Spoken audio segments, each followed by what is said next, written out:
Uh, I'm Dr. Michael Austin. I'm Senior Lecturer in Music and Sound at Edge Hill University, and I'm Program Leader in Music Production there. And I'm also currently the Executive Director of the Society for the Study of Sound and Music in Games. And I'm very pleased to welcome you all to our second High Score Pedagogy Workshop, this time focusing on teaching music theory and analysis in with video game music. So if you're unfamiliar with SSSMG, um, we're the international organization dedicated to the development of a sophisticated understandings of sound and music in games from any and all perspectives. Uh, to build a large and diverse body of knowledge, membership in the SSSMG is interprofessional and interdisciplinary and open to anyone involved with sound and music in games, whether as an academic or in production or any other facet. We also have a peer-reviewed academic journal, the Journal of Sound and Music in Games, which is published by University of California Press. This is part of our new pedagogy series, which is designed to explore various topics related to teaching video game music and audio, and the teaching of music with video game music and audio in higher or tertiary education. And each session will include a panel of experts in our field with experience in the topic at hand who will share insight, helpful tips, research, etc., with all of you who have attended. And we hope you find it useful and find information and tips and tricks and things that you can incorporate into your own teaching. Again, this is our second workshop, and today's topic is teaching music theory and analysis with video game music. So before we get started and before I introduce the panel, there are just a few housekeeping things for me to mention.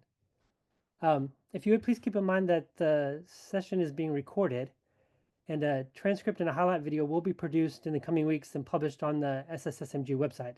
And I'll make sure everyone gets information for that. The one from the last workshop is just about done and should be online within a matter of days.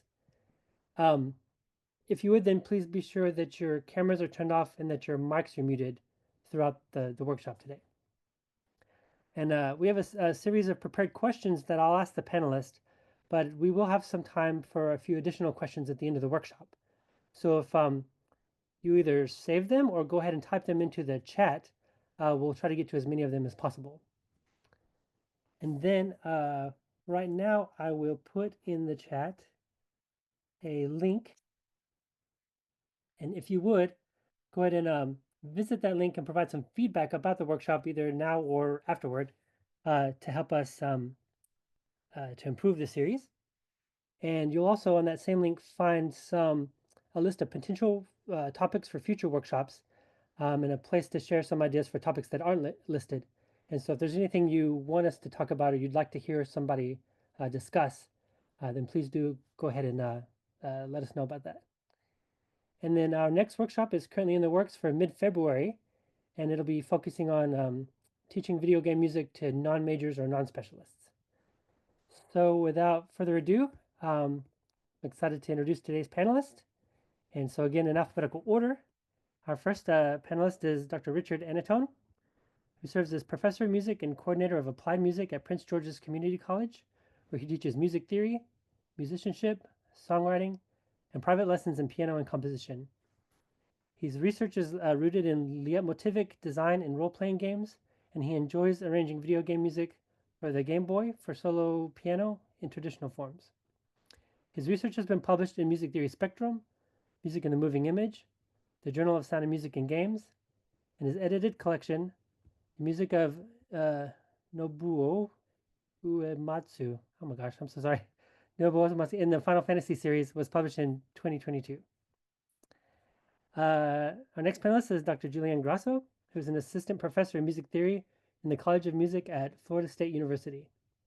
In addition to teaching more traditional theory courses, she also regularly teaches an analyzing video game music course for undergraduate music majors and a graduate level course called Analyzing Music and Media for master's, DM, and PhD students. Her research interests are, shockingly, music and video games, as well as human-computer interaction, cognitive psychology, and public music theory, especially through live streaming on Twitch on Ludomusicology Thursdays. And we'll ask for that link for everybody's benefit. And then our last panelist Dr. Elizabeth Medina-Gray is Associate Professor of Music Theory at Ithaca College, where she mainly teaches core music theory and aural skills courses. In 2017 and 2019, she taught an upper-level course for music majors on analysis of video game music, and she hopes to teach a new version of this course as early as next year as part of the upper-level offerings in Ithaca College's new music curriculum. In her research, she focuses on developing novel methods for analyzing video game music and sound. So welcome, everyone. Thank you very much for being here. Let me make sure I'm admitting everybody else that's waiting in the waiting room. But our first question is, would you briefly describe your role at your institution and tell us what you're responsible for teaching? And I know we covered it a little bit in um, some of your introductions, but if you would just talk about your role at your institution and generally what it is you're responsible for teaching. Rich? Oh, sure, yes. So Yeah. I am one of 3 full-time faculty members at the community college here. And so I teach everything that they need to be taught. So that includes music theory 2 through 4, musicianship 2 through 4, um, songwriting, music theory for commercial music majors or the recording arts people, which is essentially a fundamentals course that uses a lot of lead sheets and kind of goes over more of what you would expect in a pop music class or pop music analysis, and then private lessons in composition and piano. And in terms of game music out here, we have a decent amount of students who are interested in it. I was actually quite delighted when I first got here. In my first semester, I had like 7 people in my theory class who wanted to start a video game music club, where we arranged music, we performed some music, and they actually wanted to write their own video game using RPG Maker. So we were doing that until COVID shut everything down. But in terms of the student population with video game music, it was pretty strong out here. And so I tried to cater to whatever interests they had. And since then, I've also been in charge of putting together recruitment events at our college that involve all the different parts of the humanities, so music, theater, dance, art. And we've put together large events that include costume design for people who are interested in theater, songwriting for people who are interested in composing, video game artists, cover groups, things like that, and just try to create a one-stop large event for people who are interested in the humanities. So outside of my teaching role, I'm also involved in putting together those kinds of events. Awesome, great. Thank you. Julianne? I think I'm far more of a cog in a large machine than Rich, which I think is like interesting because we have like I'm at a giant public state institution versus like community college versus like private liberal arts. So I think this is like a really interesting combo. And I know other people here are at all sorts of places. So I at Florida State, again, giant public institution, state institution, NASM kind of run somewhat institution. We are 7 full-time theorists, like tenure track or tenured here. So luckily within that, I still have quite a bit of my own freedom, but I do not teach the theory core that is actually mostly taught by graduate students that we oversee their teaching. So we have a big graduate program as well. And so what I do here is mostly, again, the upper level undergrad and grad level courses. I was previously at UT Austin, which is very similar, again, large state institution with a big school of music. FSU, I think, is like the 3rd largest like college of music in the United States. So a lot of music majors. That's who I mostly teach. At U Chicago, when I was a grad student, and I can talk about like teaching this as a grad student because I did that 2 or 3 times. I taught mostly non-majors because there were only like 7 majors, like mostly non-majors, people in media, people that didn't have any music literacy, and then also teaching them like theoretical concepts out of that, which was a really fun, interesting thing. So I've taught a few different populations, both theory and video game music and the combination of them, and I think that's my intro. Okay, thanks. And Elizabeth? Yeah, so I guess I'm kind of in the middle or combination overlapping with Rich and Julianne. So I'm at a private institution. Ithaca College isn't very big, but we do have quite a sizable center for music. So with 100 new music students every year.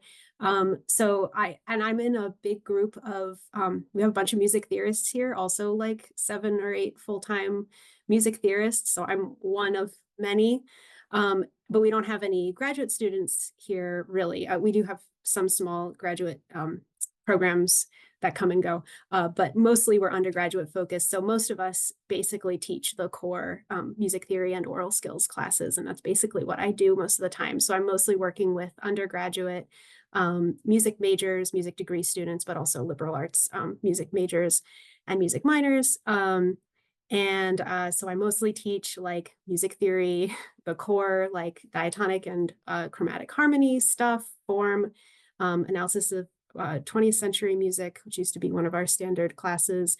But our curriculum is changing up a bit now, so we're adding more flexibility in the upper level courses.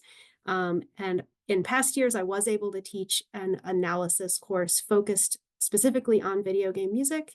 And my hope is to do that again pretty soon as part of the new flexibility for the curriculum that we've got here. So I've done both of these things, but mostly focused with undergraduate and mostly core stuff. Yeah. Awesome. Thank you very much. I think a lot of y'all, all of y'all addressed it really whenever you answered this last question. But the next question has more to do with how you've successfully incorporated game music into your curriculum and sort of where you see how it would fit into uh, your curriculum as it already exists, right? And so, have you ever been able to incorporate video game music into your pre-existing theory and analysis courses?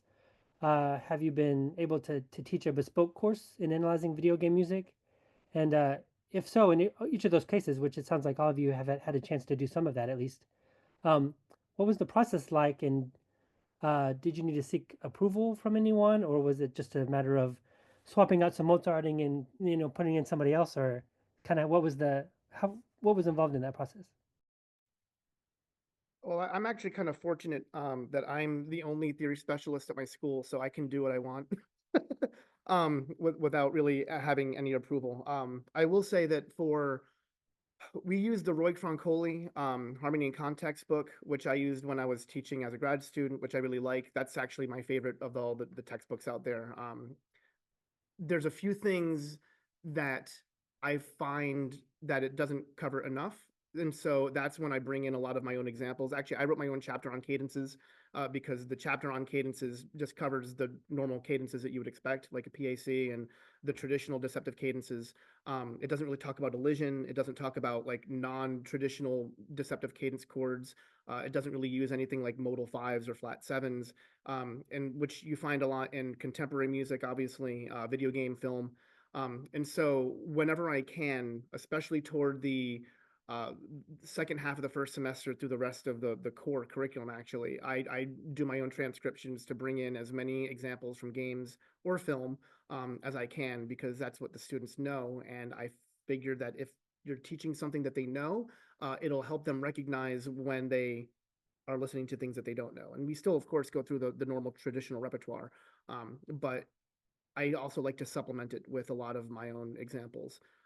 So that usually takes a decent amount of time doing transcriptions. That's why I like doing things from the 8-bit, 16 and 32-bit era, because you can put it into foobar or audio overload. And if you really need to, you can do a very easy transcription. Things that are much more orchestral with live orchestras and full ensembles takes a little bit more time. And of course, we are all strapped for time. So that's what I've been mostly involved in doing, is bringing in those examples from that repertoire into the traditional core curriculum to supplement the examples that they already have. That's great. Would you, for the benefit of the people in the chat, would you type in that software that you mentioned a Sure, second yeah, ago? I'll actually put a link to it. Oh, great. Sorry, Julianne or Elizabeth? So the question of kind of getting permission, or like how have we gone about the process of incorporating video game music into existing theory courses. So there's a few different ways. When I was a grad student, so I think there's quite a few grad students here. there was an existing kind of thing, like a kind of a competition, where you propose like basically something based on your dissertation, but a course to teach undergrads based on your dissertation, an elective in any field that you want.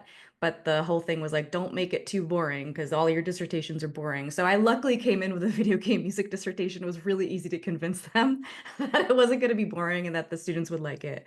And so I was able to teach. They gave a few of these out every year, and so I was able to teach it actually twice.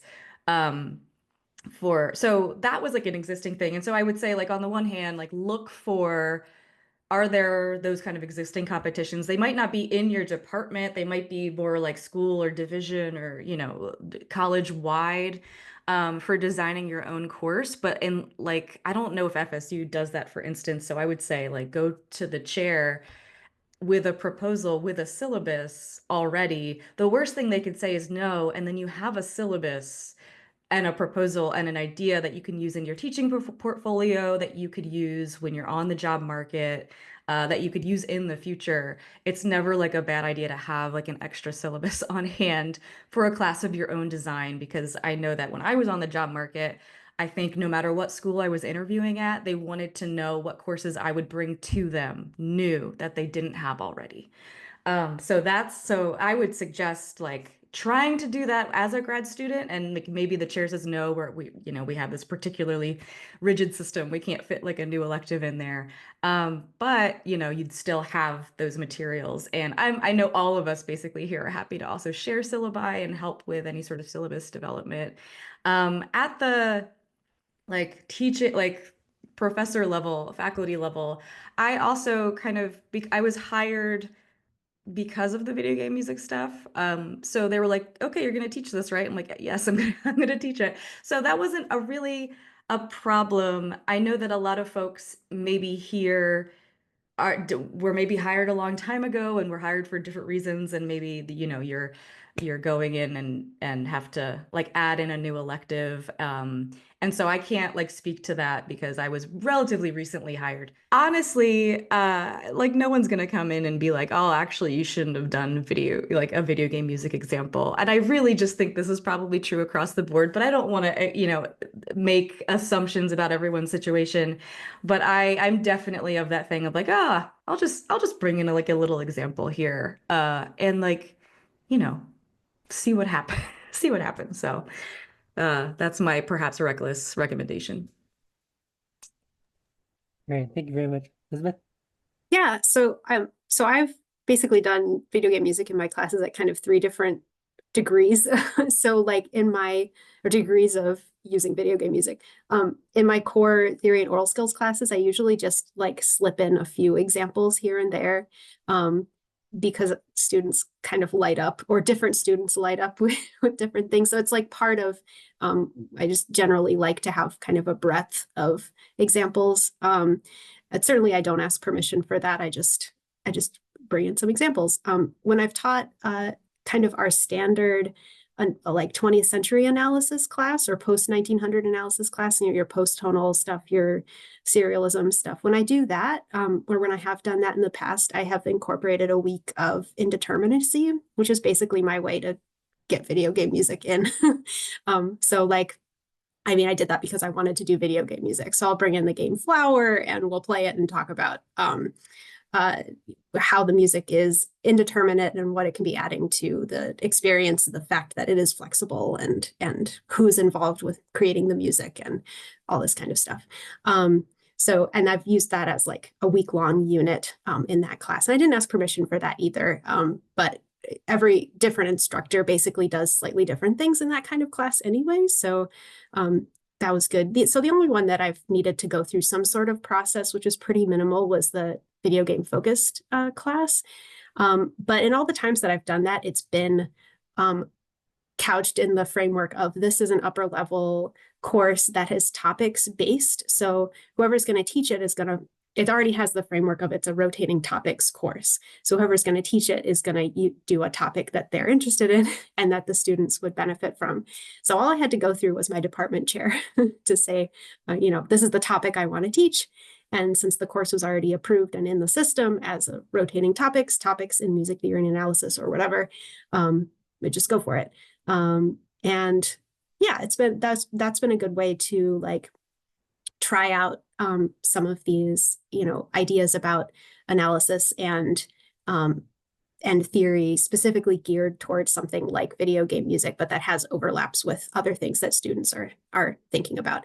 And some like another benefit of teaching that kind of class is sometimes you get research ideas that come out of focusing specifically on video game music, because students have really interesting ideas and you can kind of notice things that you hadn't noticed before. It counts as research too, to get to teach something like that. So yeah. Awesome. No, and that's a really good example. Especially when you're talking about teaching indeterminacy using video game music, and I wonder if there are other examples where you might think of video game music and think that's a great example. I'm going to use that to teach this particular topic, and maybe there's like something in video game music that's just particularly well suited for teaching a particular topic. I mean, even as much as we all like love folk songs from the Ottman, side singing book or whatever, that maybe there's a video game music piece, that's better for teaching people to sing descending minor sixths or something like that. And I don't know if y'all have got any other like go-to examples from video game music.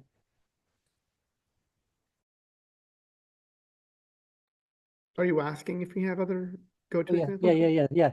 Oh, sure. I mean, I'm interested in form and phrase structures. So I'm constantly listening to different soundtracks to hear different ways that phrases are organized. The classical phrase model, like you get a thick book like this by Kaplan, right? And how many chapters are just dedicated to 8 measure phrases, and how much of that is dedicated in a normal undergraduate course. But there are so many different kinds of phrases out there that are not a traditional like antecedent or consequent phrase. And so I've liked to adopt the idea of just using lowercase letters to describe the 4-measure phrase, and then talking about like, all right, this is an antecedent as opposed to a presentation. It's a prolongation. Because I mean, like, there's examples from the early repertoire that are much more rooted in pop tradition. Like if you think about like Pokemon Blue, there's a little tune, I think it's the Pokemart or something, but it's essentially like a presentation and a consequent, right? And that really kind of makes you think about what a cadence is, because if a presentation is all about prolongational function, how can its consequent then cadence if there was never a cadence to begin with? And so it really makes people think about, like, I hear a cadence because time has gone by.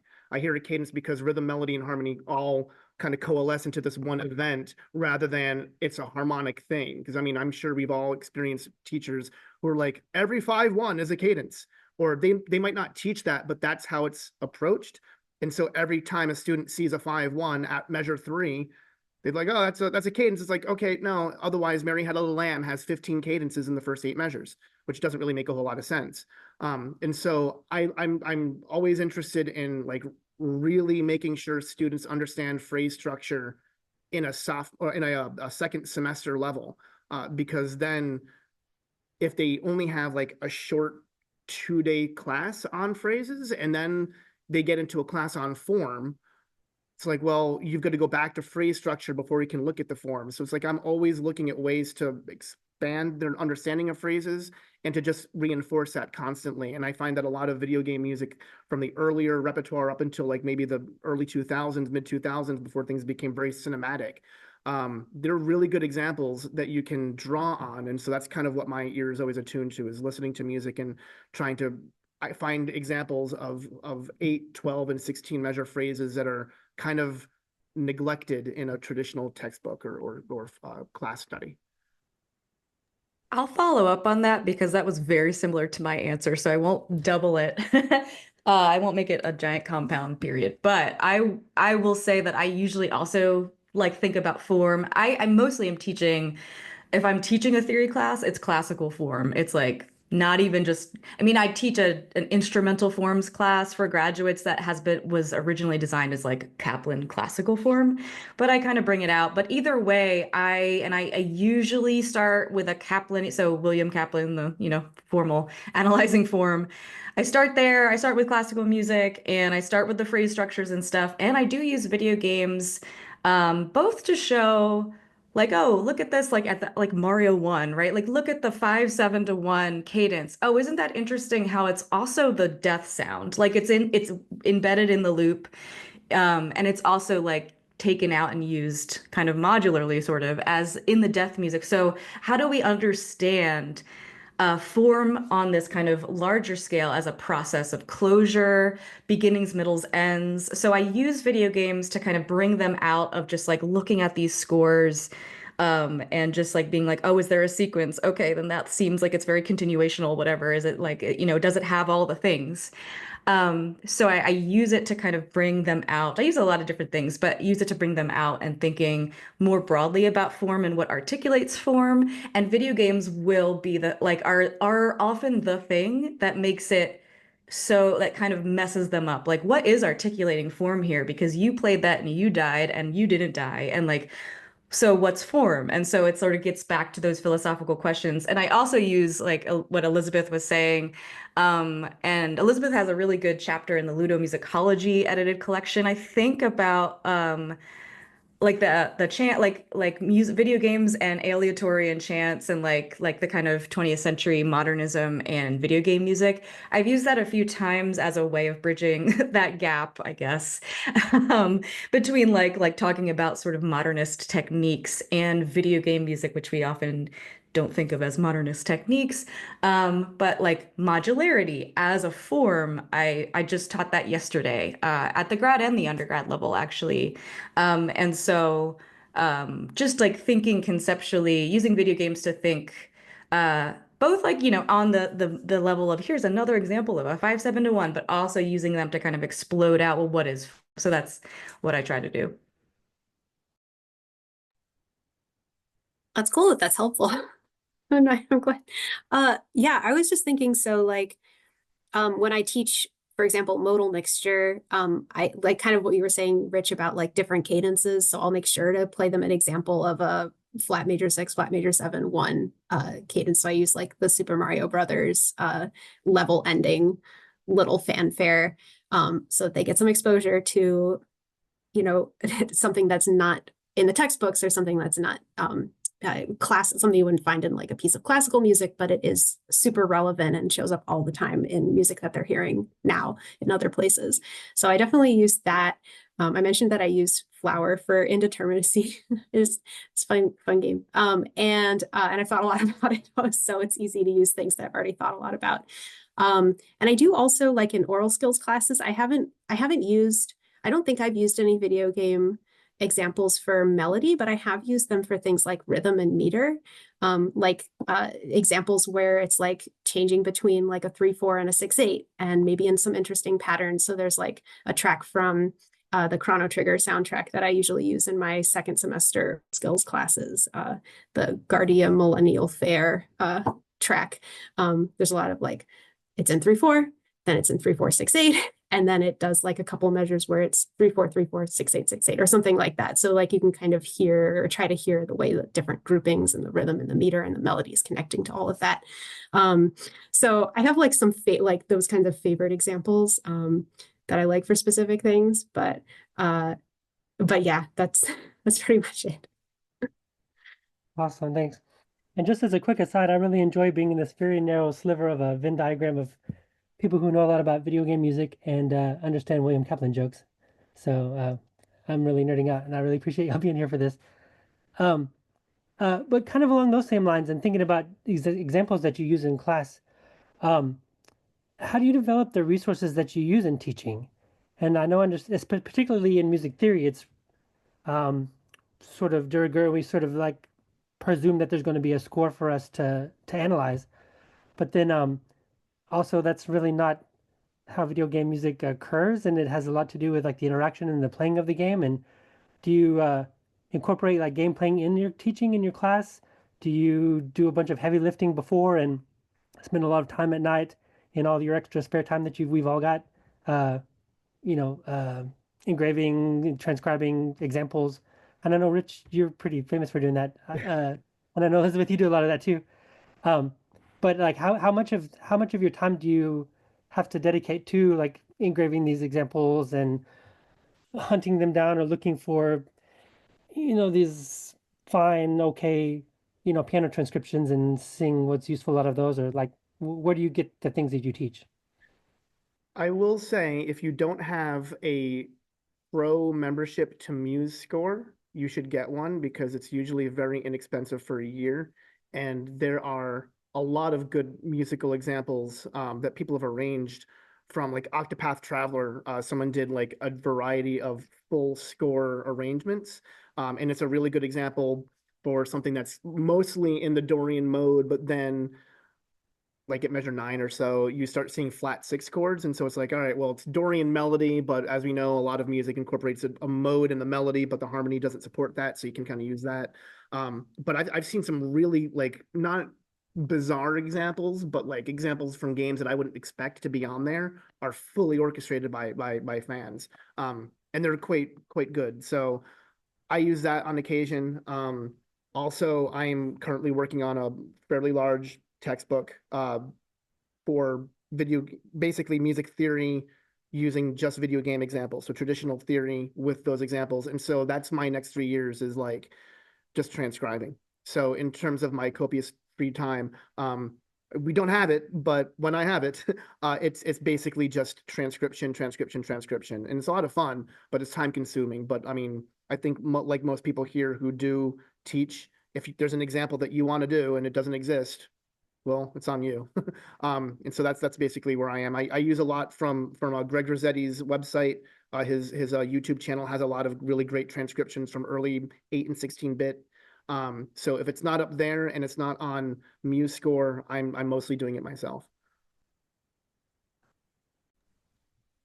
I was gonna say, like some of the examples Rich had already said about like audio overload and Zophar's domain, I use those. And I kind of make the students do the work. You guys, I mean, transcription is a good, it's a good skill to have. And I'm like, here's some tools. Let's work on this together. And also VG lead sheets I've used. I think that's a pretty reliable, and I'll just get that link, pretty reliable source for both performers and just analysts if you don't want if you don't need the full kind of score. But I would say just the only other thing is that I do use video games as an opportunity to kind of get out of the score and think of like what can theory do outside of the score, how much can we listen? So a lot of listening. I do have them play both in my video game music courses, but also in the theory courses as well, as much as I can bring. I just had my instrumental forms class play Tetris Effect, actually, which has a lot of musical form kind of embedded in the ludic form of how Tetris works. And it's like really, really interesting. So I do bring those things in. It's sort of like also because it's like week 13 and everyone's tired, but like kind of having them watch, play, listen, make notes, like do everything except have the score so that they can practice thinking analytically, theoretically, maybe just using conceptual paradigms beyond score labeling. Because they've had so much of that already by the time I get them. Like I'm not teaching in the core, I'm teaching advanced electives and the grad students. So I do use it as an opportunity, but maybe I'm lazy, but I'm looking forward to your textbook, Rich, so I can just use it. So thanks. Yeah, I think my answer is really similar to Julianne's. Like I do think of video game music as a really great opportunity to get students to practice things, not just looking at a score, because it is also like, yeah, this is music that doesn't come with a score. So any scores you find necessarily someone went through that process. So like, why don't you go ahead and do it? So I have done that in like even an oral skills class. Like here's an NES, just 3 parts. How much can you figure out by ear? So that, and also working by ear. Like I really do like in a video game of music analysis class, having students interacting in real time with a game and someone's playing and everyone else is charged with thinking, what do you hear? How can you describe what you hear? Like what analysis questions are coming up?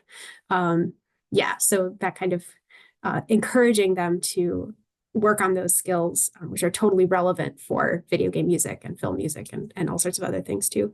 And then in terms of like if I'm going to use examples in a class and I do want to provide a score, I do transcribe myself. It usually takes me a while, but so I don't do a ton of that actually. I like all these resources that you're all sharing too, technological stuff, super helpful. But I do rely a lot on a lot of the scholarship that's out there.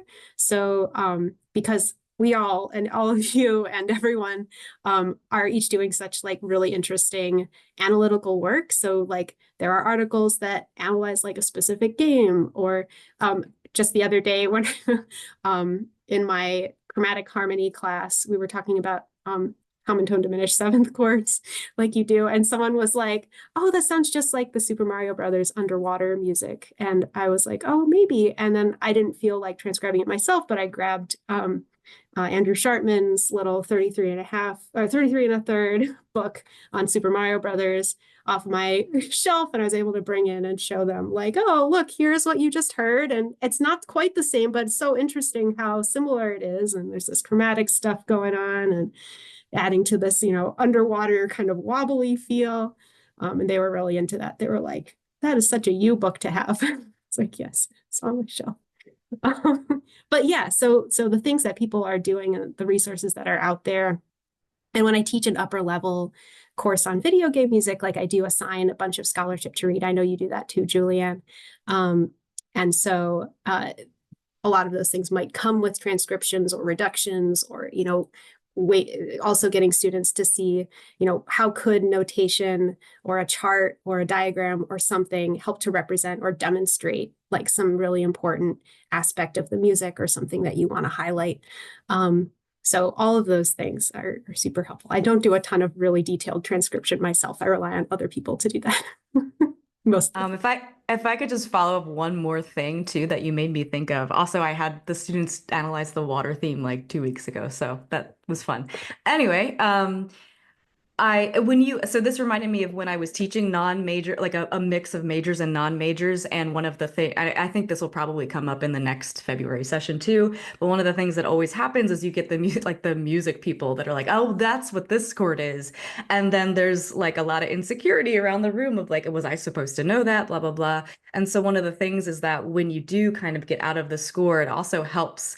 I would make that student explain to the rest of the class, well, what do you mean by a common tone diminished seventh? Like, what does that look like? You know, come to the board. Again, this is me just like offloading the labor of teaching maybe onto the students, but I think it's pedagogically sound. I think.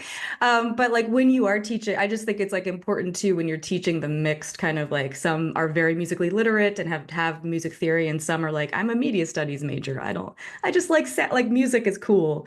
To make sure those gaps are bridged. And sometimes it's like by getting out of the score, which can be very scary. That can be a way of having the students figure out how they can communicate theoretical concepts beyond labeling and stuff like that.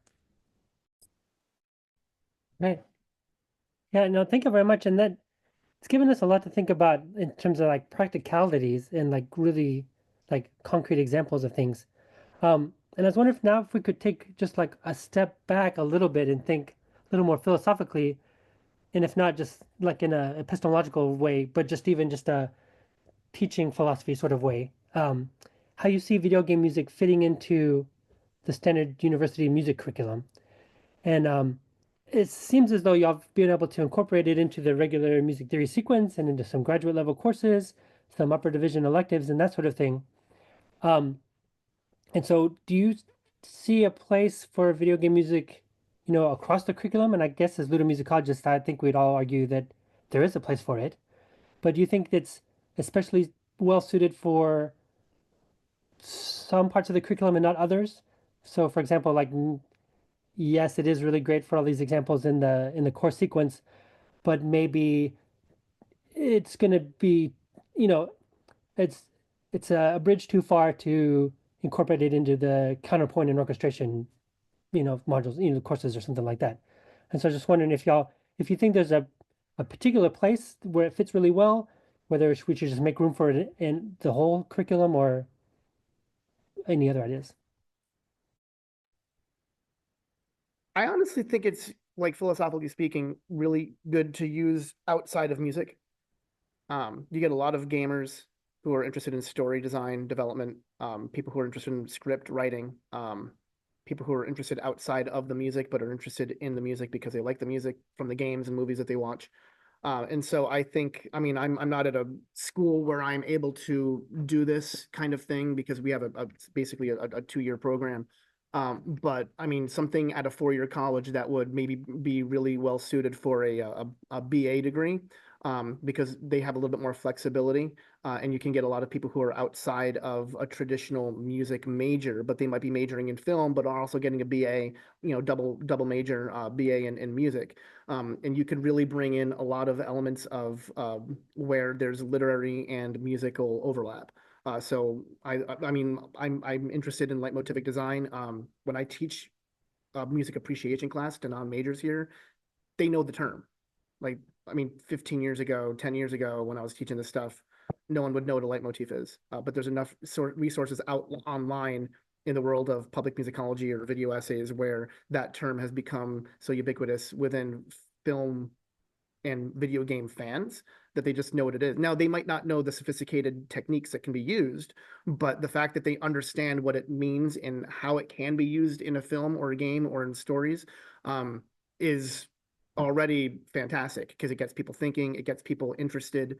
And so outside of a music curriculum, I think video game music could really help bolster other classes, especially when it comes to storytelling and script writing and things in film and creative writing. Even when it comes to, like, I mean, maybe not necessarily with video game, but just like if you have a class for people who are doing creative writing, but they want to turn their music or their poems into songs. Like, I'm not sure why there aren't that more classes where people are getting paired in the creative writing world along with composers. And it's like, all right, you've got these poems, let's turn it into a song cycle. Or you've got these ideas, let's turn them into and have like a capstone project or a hybrid class of different majors collaborating together. And you could do the same thing with songwriters. You could do the same thing with video game composers or arrangers who are, paired with writers and world of literary analysis, things like that. So I think video game music in general could be used outside of the actual music curriculum. That's great. Yeah, thank you very much. Yeah, I really love that answer because one of my like soapboxes or hills that I'm dying on or whatever is that not enough people outside of music care about music in the ways that we think it actually makes a lot of difference in a lot of things. So I also when I wish, like, one of my things I'm trying to do is be able to cross-list my music classes into other departments so that they are visible and are seen. But that's, again, large music school where it's like I'm only teaching majors. It's sort of hard to be visible versus when I was at UChicago in a department of the humanities where that was like inherently interdisciplinary. So it does depend on your institution, but we should all kind of work to be a little bit more visible, I think. I mean, the core, like how to change the core of theory and how to change theory is a huge question. I mean, okay, I won't talk about SMT. I mean, there's a lot of like, discourse around like, where is theory? What are we doing with theory? And so I won't really contribute to that in particular. But one thing I do think that video game music studying and teaching has really brought to mind for me is how much of like our traditional theory core talks about and I don't think this is a straw man, but sort of like is really based in it's a repertoire class. It's like if you're teaching voice leading, it's a very particular repertoire that you're learning. And there's still a mindset in a lot of music theory that you should know certain pieces, right? Like it's a repertoire. And I think that is just like, that is one way of not having knowledge, I suppose. But I think that like when I teach video game music, I could teach it as like, here's here's some video game music you should know. I think a lot of us don't do that. We inherently teach it in a different way about like more like what is these experiential things and the music itself and blah blah blah. And so I think that in the way that I was saying before, that video game music challenges us to come out of the score and what can theory do. I think that video games challenge the core in certain ways, and I will say that I'm literally just said 2 answers ago that I teach this classical like I teach a class. I start with classical form and then I go like so I'm already reifying this idea that like we start like literally this gesture, this core, right, out of which we can like compare everything else. I mostly do that because it's graduate students who have that particular background, so it works for them. But I'm trying to kind of flip it in certain ways so that we are not kind of again centering certain repertoire as being a basis. I mean, it's just like the way it is. It's the basis of a lot of theoretical knowledge is a particular classical and romantic and Baroque kind of style, and also and like a very particular, like not even like all repertoire from that time, right? It's like Central European, right? But not to ramble on too much, but I was gonna say that yeah, that we start like I actually like I kind of joke about like, oh, we're gonna like get to sonata form and then we're gonna say everything is related to sonata form. And when they have that struggle of like, well, how is this like a subordinate theme? Like, what is the relationship? That is like those are the moments I love so much. And it's like, okay, well then you can see how this theory was drawn from the rep, right? So when we're applying it elsewhere, like there's that is the struggle where like theories and concepts come out of. That's where you see where the theory was born. It's kind of like that kind of thing. So this is like again, I guess this is more that philosophical question, this sort of epistemological thing. I mean, I also think we should all stop teaching from the piano, but that's where I'm like stuck all the time. I'm like, I gotta get away from the piano. It's like such a particular way of understanding sound. But that I have no answer other than it's an ongoing question for me that I think video game music is like uniquely like special and challenging and like making us think about these questions like all the time. Thank you. I really liked both of those answers, and you both have really creative ideas. I don't have anything so creative. I don't really have like a particular feeling one way or another, like should video game music necessarily be part of the core or you know, the curriculum, where should it fit in? But I do think it's worth thinking about that video game music gives a lot of opportunities to think about things that aren't usually or necessarily part of music theory as it has been done, like music and sound and technology. Like technology is really tightly interwoven with the sounds we hear in video games, and not just here, but like experience and all this stuff. And you know, music and narrative or visuals, and you know, relationships with other aspects of art and experience. So it provides all these great opportunities, and but other things do too. So you know, I think it's something that can be used, and students certainly seem open to it. When I mentioned that I research video game music, students are usually pretty excited, or at least some students are, and then that's all they want to talk with me about. So yeah, and it also like acknowledging that opens up students to do things like say, oh, that sounds like the Mario underwater music, which maybe they wouldn't necessarily make that feel okay with saying that connection if they didn't know that I was already open to that, to treating that kind of music seriously.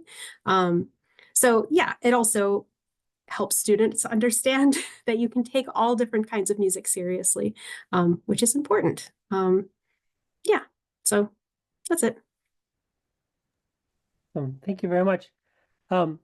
Just being aware of what time it is, I thought we'd kind of finish up asking a question about advice you might have for either people with more temporary full-time kinds of jobs, and even for graduate students, about what sort of advice you might have for people who are interested in teaching a course on video game music or incorporating video game music into their teaching now. And I'm sort of thinking, you know, about, you know, keeping it fresh, and that, yeah, you know, as gamers, that some of us have really particular taste in games, and that it might not really connect with our students, or even like keeping it fresh in a way that, even though it's not from the 1780s or 1880s, like the Super Mario Brothers, game that's from 1985, and that's still 40 years old. So, I just know if you have any advice for people who want to incorporate music into their courses and connect to students and those kind of things.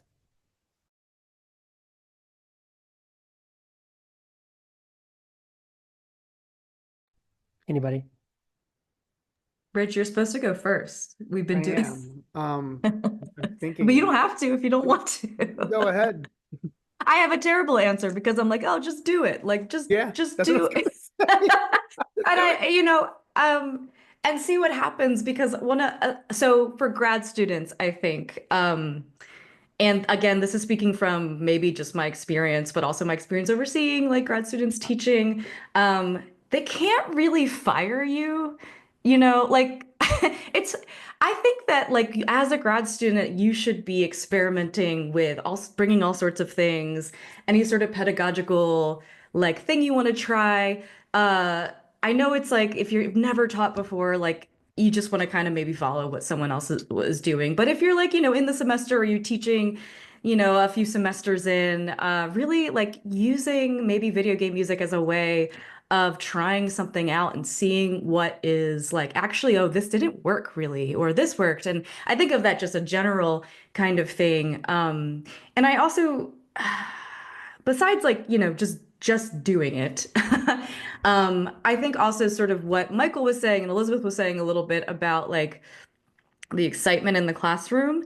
That's one thing that I have found that can be difficult to manage because that will often create this like, oh, there's like 5 students that are so excited that I've talked about video games. But am I noticing the 5 students who just don't play video games and feel like left out? Because video games are very exclusionary, historically a very exclusionary kind of world. And so even the classes I teach on video game music, I have students who are like, this is the only thing that fit in my schedule. And so I am learning, how to, there's a lot of rep that would do this too, film music, television, like things that have a popular valence to them that also have like a fan culture, any sort of exclusionary kind of world to them. That is the thing that I would like say, just be careful. It's really, as teachers, it's like, you're the one student making eye contact, you're everything. And then maybe we overthink, like, this was such a good class because it's like me and these 2 students were just like riffing. And it's like, well, make sure you look at the rest of the class. How is the full kind of classroom experience going? Doing things that are like really bringing the class together as a community, having students talk with each other about everything rather than the kind of ping pong back and forth things can help there. I mean, I'm happy to talk about this as a pedagogical problem sometimes, like after or whatever, but that would be my thing because video game music does bring that up a lot, and I find it challenging to make sure that I'm just not in this like a little excited bubble with 3 other students at the expense of others. I also think it's quite nice that we live in a age where people who historically never played video games are playing them. Like my wife never played. I think she played Roller Coaster Tycoon when she was a kid and a Titanic game because she's obsessed with Titanic. That was it. But now she plays Clash of Clans with me and my friends, and we have a little clan that we've been playing with for like the last several years. And with the advent of cell phones, I mean, like everyone I don't know a single person who doesn't play a game, like some kind of game on their phone. Even my mom, who never played video games ever, she plays this farming town cute thing. I don't know. But I hear these sound effects. I'm like, what are you doing? Like, there's a video game that my mom's playing. I mean, like the last time she played a game was Tetris when it came out on Game Boy. So that being said, I know a few years ago, like you might have a class of 20 people and like maybe a bunch of them never played games and be completely uninterested. But I think in some regard, you'll be hard pressed to find someone who's ambivalent to video game music or a video game sound. And that's the other thing that's really cool is that you can tie in the idea of sound effects, modularity, indeterminacy outside of just traditional, tonal and chromatic harmony and form. You can bring in any element of sound into the kind of curriculum that you want, and someone is going, I mean, like, even if they don't play video games, they'll at least understand it, and they might be thinking about music in a completely different way, because it's like, wait, is sound music? Am I, like, when I'm collecting my coins and I hear all this little thing, do I find myself doing rhythms because I think it's cool? Like, those kinds of questions become really interesting to these people who maybe never really played video games, but find themselves like, hey, I'm a musician right here because I just did the da da da da collecting coins completely, unintentionally.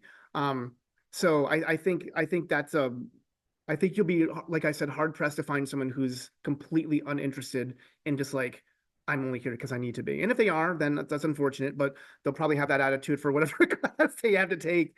So in the words of what Julianne just said, just do it and see how it goes.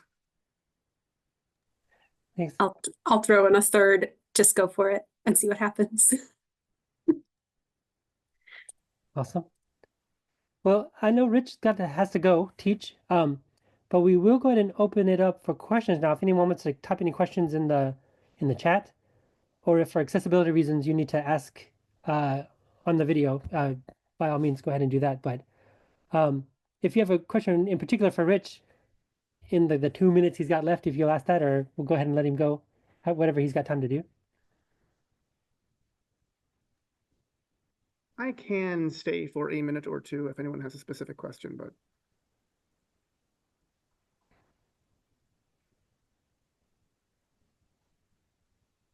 Okay, Sam, you have a question?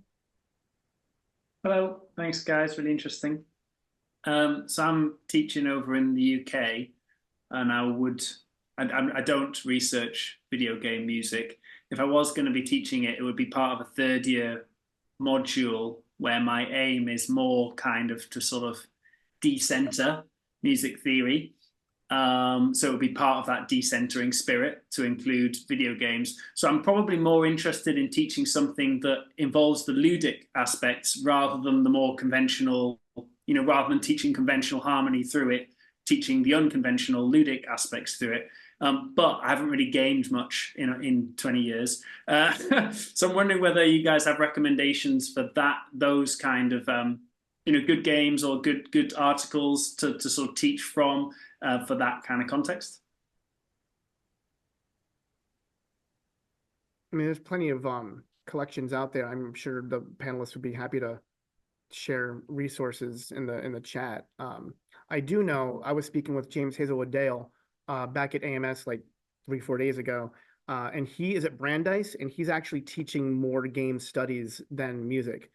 He teaches classes specifically on game design, not game design, I'm sorry, ludic studies. So it's like he's looking at the game studies journal, which is really kind of divorced away from music and mostly looking at how game theory and how the ludic interaction of players is involved in these games. And then he, as a musician, incorporates music into those.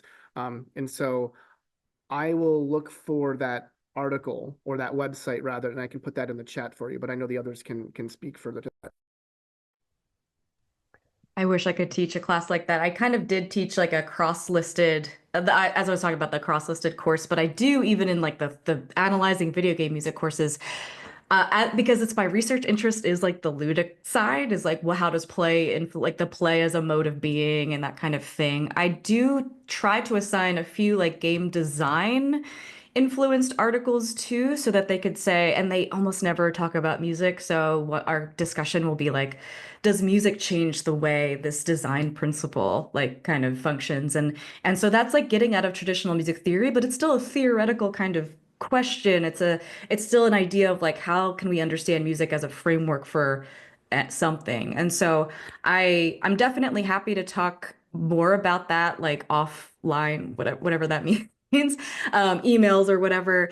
I also always assign some sort of video game play. I think that's one of those things that we've talked about before here, maybe, is like, do you make students buy and play games? And to what extent does your library have games? And that's a whole thing. I make them play the game, for instance, 140, which is usually like 199 in Steam, and you could play it on like any device. And it's like a game that is like it's just a really like abstract platformer. And so you can really talk about it's like very pared down, but it's a music rhythm platformer. So you can really talk about what we end up talking about in that is like what is a platformer as a genre of play, as a genre of interaction, and what does it mean to like die, and the sort of ludic aspects. But then it's like, and then music is in here now, and you have to listen to the rhythm, you listen to these metrical structures, and how does that also inform the way we understand other like Mario and those kinds of platformers? So stuff like that. Again, this is like a large question, so I'm happy to talk more through that because I also like want to do more of that myself. But yeah. And I will say, if she won't, Julianne's work on magic circles is a really good introduction into that sort of thing, and having your students read that would be a good place to start, I would think.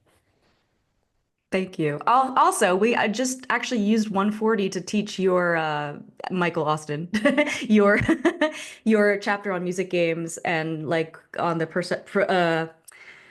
conceptual procedural axis of music games, and we've been using that for the last 2 weeks. So that's also really good because that really links into a lot of the ludic stuff. So this is a chapter that's in the Cambridge Companion to Video Game Music, right? I think. Yeah. There were some questions that I saw scroll by. Um, Someone's asking about teaching middleware and if there's any advice about some of the more interactive non-linear musical design teaching concepts. And so how might that be incorporated in music theory? Uh, I think Elizabeth did talk a little bit about the aleatoric elements and that sort of thing. I don't know if you have any advice or any answer about that. Yeah, that's what I was gonna say. And also like kind of if you're interested to search around like what scholarship is out there on particular games, I was thinking of like Bill O'Hara has an article in JSMG about Proteus, the game Proteus, and its nonlinear aleatoric aspects. There could be some interesting things in there that you might find useful to share with students. That's mostly where I get most of my ideas from, really, is like things that I've been thinking about, but then also reading some scholarship. So like there's if anyone's interested in finding more scholarship, there's the SSSMG bibliography, which is online, and just searching for a keyword like indeterminacy or nonlinear might pull up an interesting chapter or an interesting analysis on a game or something that might give you some ideas of things to play with students. Because yeah, I do think that in a music theory class, it can be easy to focus a lot on linear aspects like chord progressions and melodies and things like that. But video games are such a wonderful way to explore nonlinear processes, which are so important for games and the experience of games and music. And I think also too, Brad probably knows this if he's teaching middleware programs, but like the Fmod in particular, the developers with Celeste made like all of the assets openly available with a lot of design notes and a lot of material online, like why did we do this? That kind of stuff. So I think like if I were doing it, I would start with that particular tutorial. I think it's so useful. I kind of want to just incorporate it into my theory classes anyway. Yeah, I want to do it too. It's on my list. Yeah. Okay, cool. Yeah, thank you very much. And then Michelle asked about free games and some of the accessibility issues related to making sure that students don't have to buy a lot of things because, going out and getting your department to buy you a PS5 and all the games and all the stuff that you need to teach with was kind of a long road to hoe. But if students have casual games on their phone or that sort of thing, does anybody have any advice about uh, games that are free or easily available? I would also like Ryan's suggestion is really great there. And So this is something, I kind of mentioned, but I think about a lot too. And I've taught many, many times, and I've always assigned, they always have to buy Proteus, which is usually $10, which is, I feel like it's fine. It's $10. That never goes on sale on Steam. And then 140 is usually $1.99 or $2.99 and always goes on sale. But this year was the first time that I had a student who couldn't buy them. And what I ended up doing was asking the university, I was like, can you fund me to buy this game for this student? It's $10. And they're like, sure.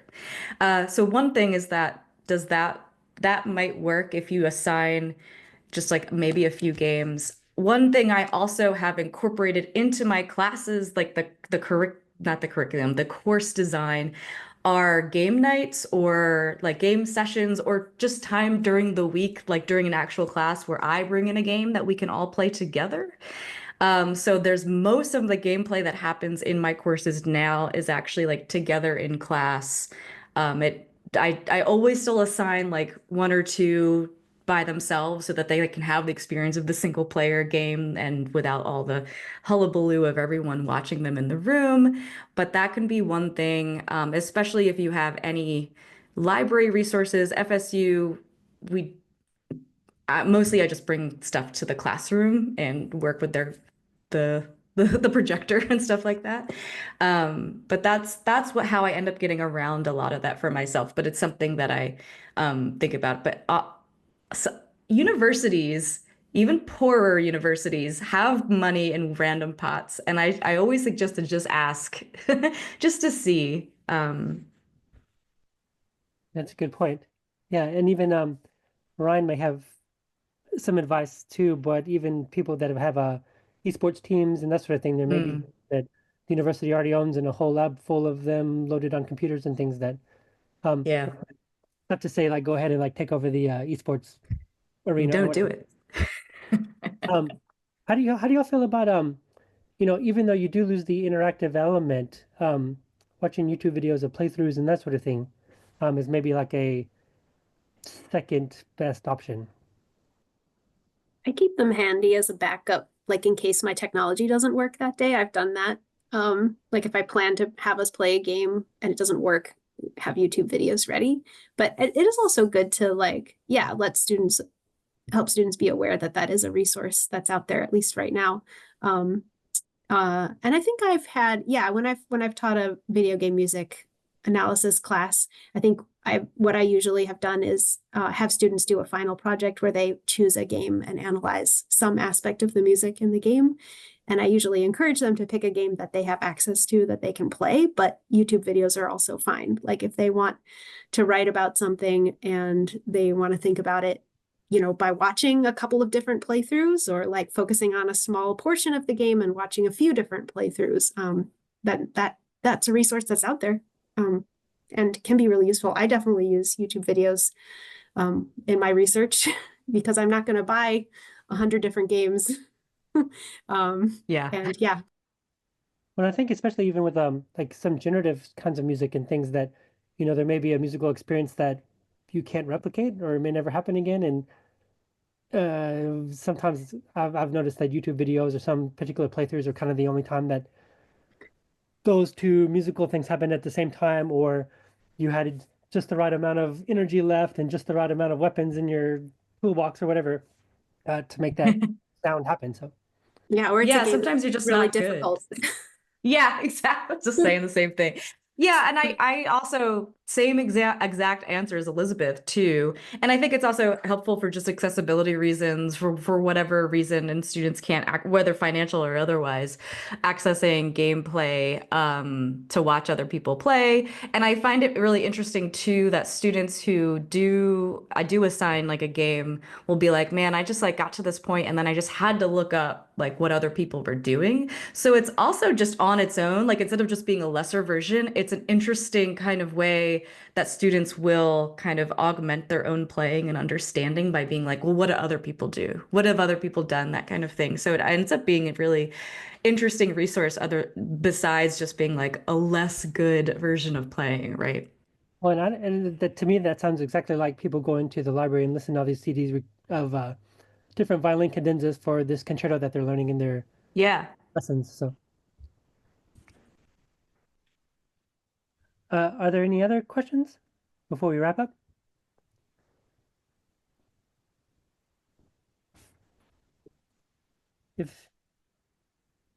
Yeah, I'm going to put the SSSMG bibliography link here. We've been having some website trouble, so if it doesn't work now, come visit soon, and we'll get that all sorted out. But I'm also going to go ahead and post one more time the link for the form for your feedback about the this workshop. And so if you've got any ideas about future topics or any ways to improve these as they stand, we'd really like to hear from you. And the more people complete that and fill it out, it'll help with, possible grants in the future and some other things that we would use this feedback for.